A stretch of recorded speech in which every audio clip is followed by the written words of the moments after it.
قرآن مجید آخری کتاب، آخری وحی جو نازل کی گئی تھی آخری پیغمبر محمد صلی اللہ علیہ وسلم پہ. لیکن اللہ تعالیٰ فرماتے ہیں ہر دور میں اللہ نے ایک کتاب نازل کی. ویسا تو بہت سے کتابیں ہیں، مثال کے طور پہ صحف ابراہیم نام سے صرف 4. لیکن جتنی بھی کتابیں، جتنے بھی وحی اللہ نے نازل کی قرآن مجید کے پہلے، وہ صرف محدود تھی کچھ لوگوں کے لیے اور ایک دور کے لیے.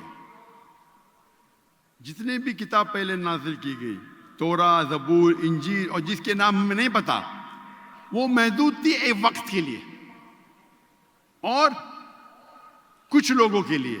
لیکن کیونکہ قرآن مجید آخری کتاب ہے، آخری وحی ہے، قرآن صرف مسلمانوں کے لیے نازل نہیں کی گئی اور صرف ایک گروہ کے لیے نہیں، لیکن ساری انسانیت کے لیے، اور اس کا پیغام تا قیامت تک رہے گا.